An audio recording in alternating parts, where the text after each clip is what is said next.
Hi, my name is Milani Douglas, and welcome to another episode of Fresh Take. Today we have artist, chef extraordinaire Lauren Vanderpool. And so we're going to be talking about her process and getting a chance to hear from her about her work in reclamation and beyond. So, Lauren, how are you today? I'm so great. Thank you so much, Milani. So happy to be here Good, with good. you. I think it's about time that museums and art spaces and, you know, the art world in general begins to bring food into the fold of art and celebrate it more because it literally is what fuels us all. So I really love that you all are highlighting it. It just warms my soul. I shifted my thoughts, and I said, you know what, instead of thinking of everything as negative, I'm gonna see beauty in the in the things that are going on around me, which was very hard. And then I had to look at my I had to look at the foods that I was eating, you know. I had to see that, okay, going to the corner store every morning and drinking a blue juice and some Funyuns or hot Cheetos or Doritos, whichever poisonous pick I was going to choose for the day, and a honey bun and a beef patty and all of these things all for breakfast. I had to look at that and say, Lauren, well, what are you really putting into your body?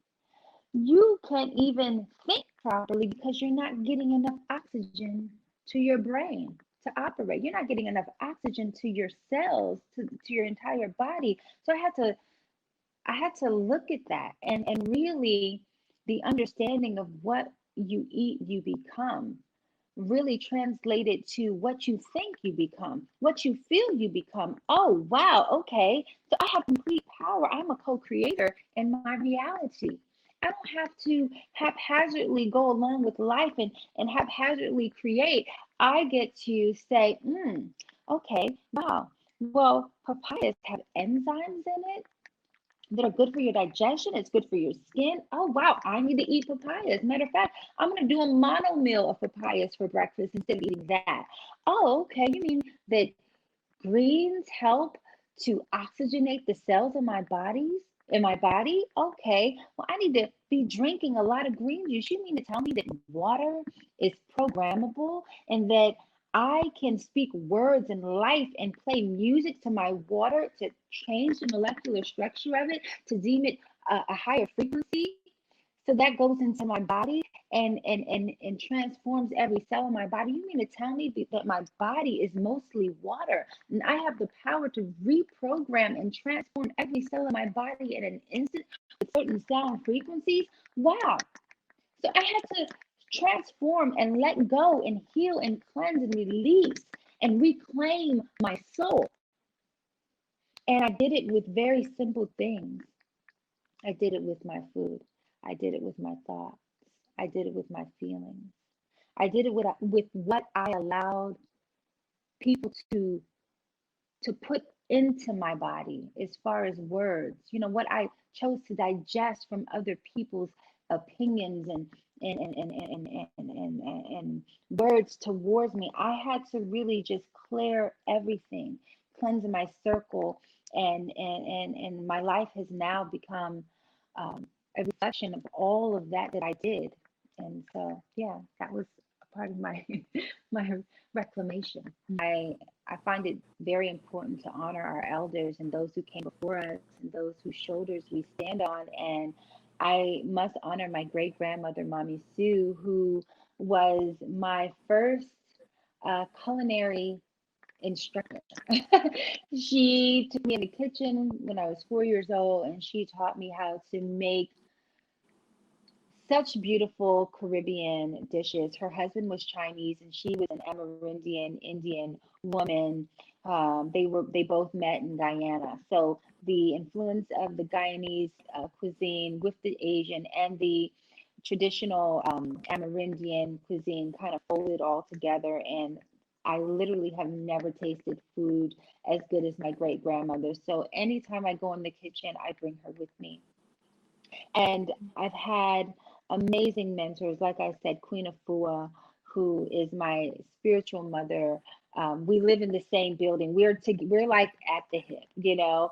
And I'm always so grateful to be at the feet of the mothership. I call her the mothership. She has healed so many people, and she extends that healing to me on a daily basis. So I'm so grateful for that pouring into Dr. Sabi, who was another one of my teachers. I traveled and lived with him and his family for a couple of years, traveling between Honduras, California, and Miami. And the wealth of knowledge that I gained from him um, is just is so valuable. I'm so grateful to have taken um, to have been gifted, rather, to have been gifted with this knowledge and knowledge beyond the spoken word, but knowledge in action. Sometimes the best teacher is beyond words, it's in a language beyond any kind of verbal comprehension. It is the movement, it is the action, it is the beingness that has taught me the most. Aris Latham, who also was one of my inspirations and teachers. I'm so grateful to have him as well in my life. And of course, my mother, who is just one of the strongest people that I've ever met, and my grandmother. So there's been a lot of mainly women in my life. Oh, I can't forget my godfather, who planted so many seeds inside of me. Lord Pharaoh Amun Ra, he has guided me and lifted me, and you know, we all need that person who sees you when you're in a dark time.